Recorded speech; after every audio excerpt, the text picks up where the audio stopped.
नमस्कार साथियों, स्वागत है आप सभी का वाईफाई स्टडी 2.0 पर।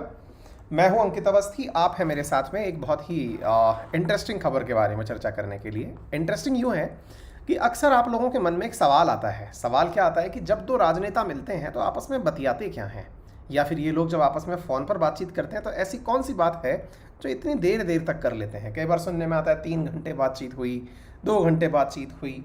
अपन से कोई पूछने लग जाए कि और भैया क्या बातचीत चल रही है, या फिर हमसे कोई बातचीत कर भी ले, मुश्किल से 2 लाइन के बाद में अपन यही लाइन बोलते हैं, और बता भाई क्या चल रहा है।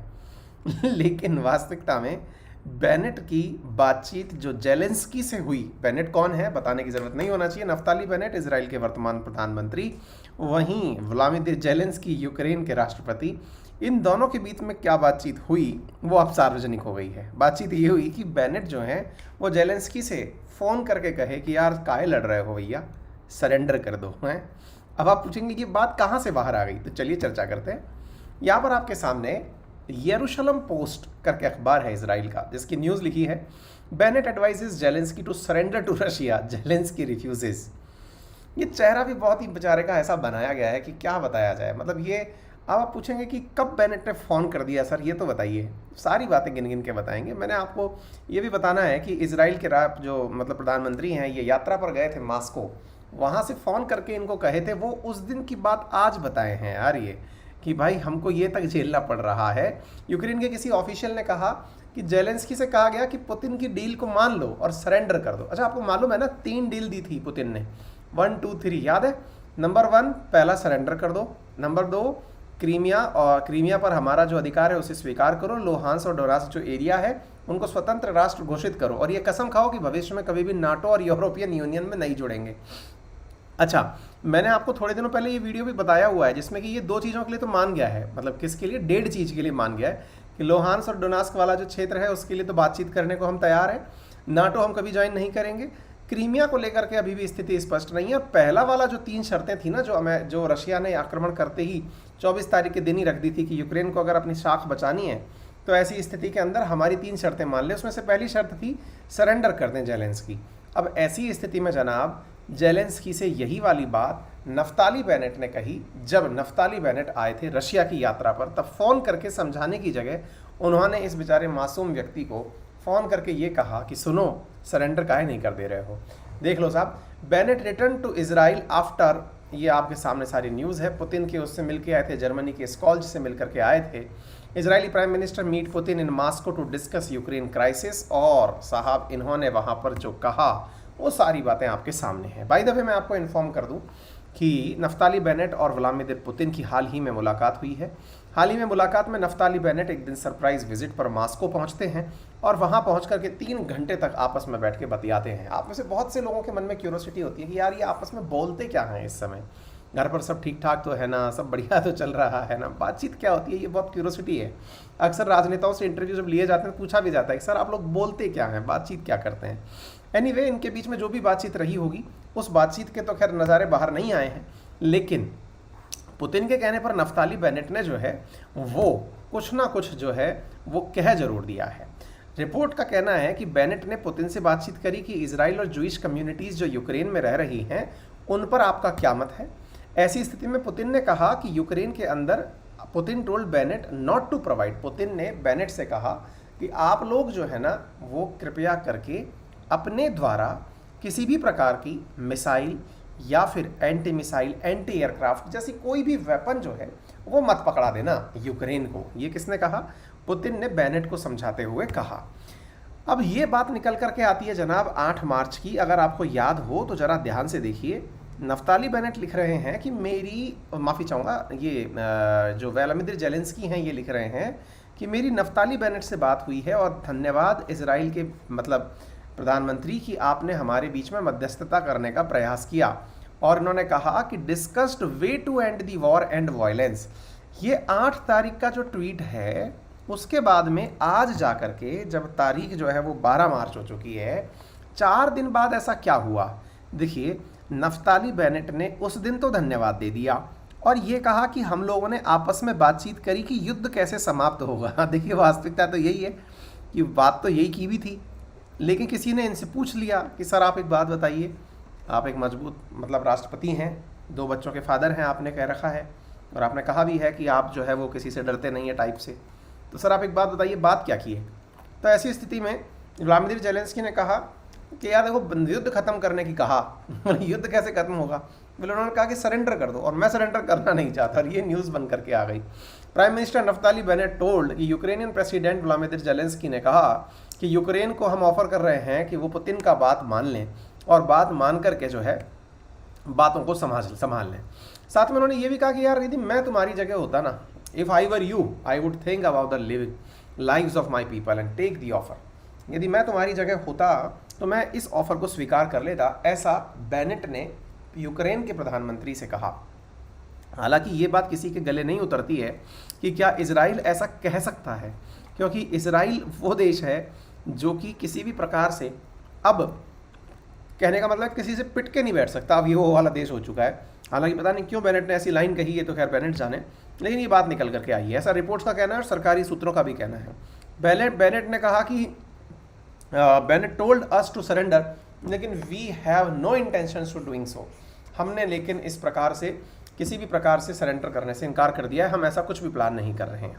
आपको मालूम होगा पुतिन ने अर्ज किया है यूक्रेन की आर्मी से कि यदि आप लोग युद्ध को रोकना चाहते हैं तो जो वर्तमान में नाजी प्रकार के लीडर्स आपके देश में हैं, यूक्रेन की सेना को कहा था पुतिन ने, ये मैंने वीडियो किया हुआ है, आपको यदि याद हो तो कुछ दिनों पहले 26 फरवरी के दिन मैंने किया था, तब पुतिन ने कहा था कि यदि आप युद्ध रोकना चाहते हैं तो आप अपने देश में बैठी हुई सत्ता को परिवर्तित कर दीजिए, ठीक है।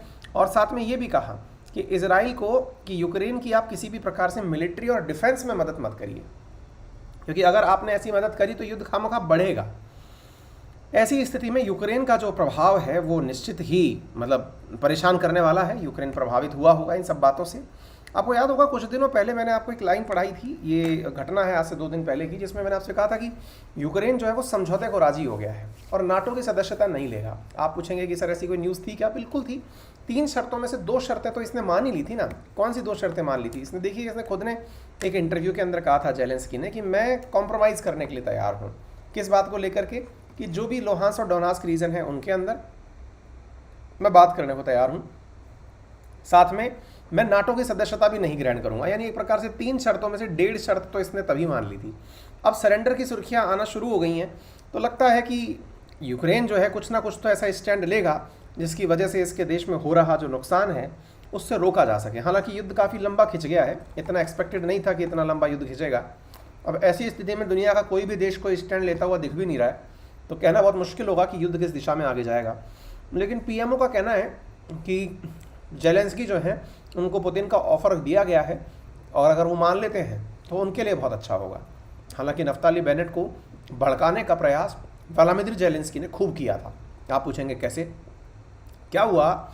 6 मार्च के दिन जो है इन्होंने प्रॉपर तरीके से यूक्रेन के प्रेसिडेंट ने इनको उकसाया। किसको उकसाया? इजराइल वालों को। कैसे कह के उकसाया? इनसे कहा कि देखो इजराइल वालों, तुम्हारे मेमोरियल के ऊपर रूस की फोर्सेस ने गोले बरसाए हैं जिससे 5 लोग मर गए। ये घटना है 2 मार्च की। क्या है?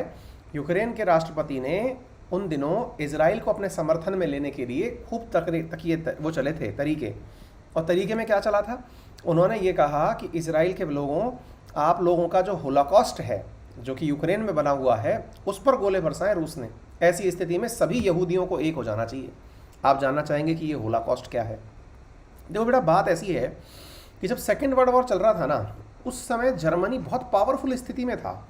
पावरफुल स्थिति में इतना था कि हिटलर के नेतृत्व में जर्मनी मतलब लगातार एग्रेशन करता हुआ अंदर घुसता जा रहा था और वो घुसते घुसते यूक्रेन के अंदर तक आ गया था। उस समय यूक्रेन जो था वो सोवियत यूक्रेन हुआ करता था। सोवियत यूक्रेन का मतलब हुआ कि यूएसएसआर का हिस्सा हुआ करता था। अब सोच के देखो कि वो इतना एग्रेसिव तरीके से हिटलर अंदर चला आ रहा था। अच्छा, आपको पता होना चाहिए कि हिटलर की हार की एक बहुत बड़ी वजह उसका सर्दी का कैलकुलेशन ना कर पाना भी था, और वो इतना तेज़ी से अंदर चला आ रहा था कि उसे रशिया की सर्दी नहीं पता थी। आपको मालूम होगा कि आप जब भी अभी भी कोई इमेज देखते हैं युद्ध की, तो उसमें यूक्रेन के अंदर आपको बर्फ़ दिखाई पड़ती है, रशिया के अंदर आपको बर्फ़ दिखाई पड़ती है। जब जर्मनी चला आया तो हिटलर ने देखा कि यार यहाँ तो गजब ठंड है, युद्ध लड़ेंगे कैसे। और वहाँ पर जो रशियन फोर्सेज हैं वो इस तैयारी में थी कि बेटा तुम सर्दी में बेहाल हुए और हम जो है वो तुम्हारा हाल वैसे ख़राब कर देंगे, क्योंकि तुम ठंड में मरोगे और हम तुमको गोलियों से मारेंगे। तो सोवियत के अंदर तक जब जर्मनी घुस आया था, उस समय हिटलर की सेना ने आदेश दिया किनको, यूक्रेन के लोगों को, और विशेष रूप से नाजियों को, यहूदियों को, क्योंकि उस समय यहूदी लोग जो थे ना वो इजराइल में भी रहा करते थे। यहूदियों का बहुत बड़ी संख्या में मैसेकर तो जर्मनी के अंदर हुआ ही था, लेकिन इसके अलावा हिटलर ने कहा कि जो यहूदी यहाँ जिंदा रहना चाहता है यूक्रेन में, तो ऐसी स्थिति में हिटलर की सेना ने आदेश दिया कि या तो तुम लोग हमें रजाई गद्दे कंबल वगैरह दे दो, और अगर बेटा तुमने ठंड से बचने का हमारा जुगाड़ नहीं किया तो गोलियां खाओ। और ऐसी स्थिति में कहा जाता है कि लगभग 33,000 यहूदियों को मारा गया था। कहाँ पर? कीव के अंदर 33,000 यहूदियों को इस घटना में मारा गया था। ये घटना थी सितंबर 29-30, 1941 की। इसे बेबिन यान रेवाइन की घटना के नाम से जाना जाता है। बड़ी मात्रा में यहूदियों को हिटलर की सेना के द्वारा मारा गया था, नाजियों के द्वारा मारा गया था, ठीक है ना। तो उस समय की ये जो घटना है ना, उसकी याद में यहाँ पर, कहाँ पर, यूक्रेन की राजधानी कीव में एक होलोकॉस्ट, एक मेमोरियल बनाया हुआ है, और इस मेमोरियल के ऊपर जो है गोला गिरा। इस मेमोरियल के ऊपर गोला गिरा। ये मेमोरियल जो है व्लादिमीर ज़ेलेंस्की जिसके बगल में खड़े हैं, यही जगह है वो जिसके ऊपर यहाँ पर आप देख सकते हैं नुकसान हुआ, ठीक है।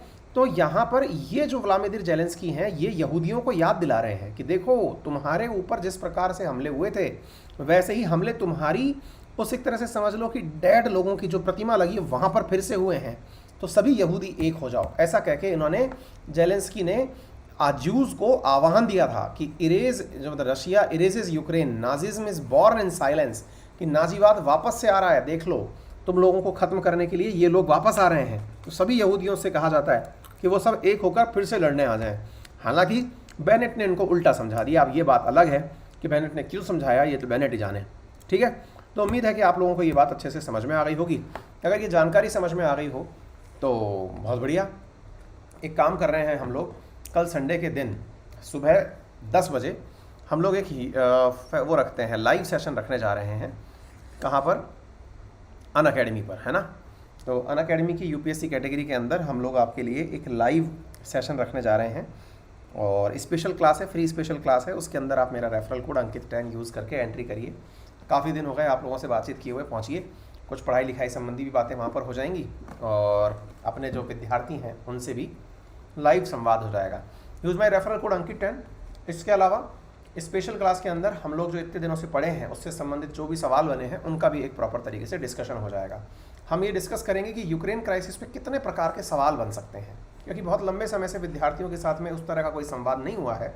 तो यूक्रेन क्राइसिस को लेकर के जितने भी प्रकार के सवाल संभव हैं, रविवार तारीख हुई 13 मार्च सुबह 10 बजे एक इस तरह का अपन सेशन रखते हैं जिसमें कि संभावित सवाल जितने भी बन सकते हैं उनका चर्चा वहाँ पर हो जाएगी, है ना। तो बी ऑन टाइम। आपको लिंक कमेंट बॉक्स में पिन कर दूंगा मैं, आप पहुँच जाइए। Use my referral code Ankit 10 to avail 10% discount and free access, ठीक है। यूपीएससी कैटेगरी में अगर आप पढ़ना चाहते हो तो यूज़ माई रेफरल कोड। और साथ में ना इस बार 27 मार्च को एक बहुत बेहतरीन टेस्ट होने जा रहा है, आप उसको भी ज्वाइन कर सकते हैं। आइकॉनिक सब्सक्रिप्शन वगैरह सब उपलब्ध है हमारे पास, और यूपीएससी का सब्सक्रिप्शन लेते हो तो लोन फैसिलिटी भी उपलब्ध है। दैट मीन्स कि आपको इतना अल्टीमेट जो कोर्स है वो आपको इजी ईएमआई ऑप्शंस के माध्यम से मिल जाता है। फिलहाल के लिए इतना ही। अपना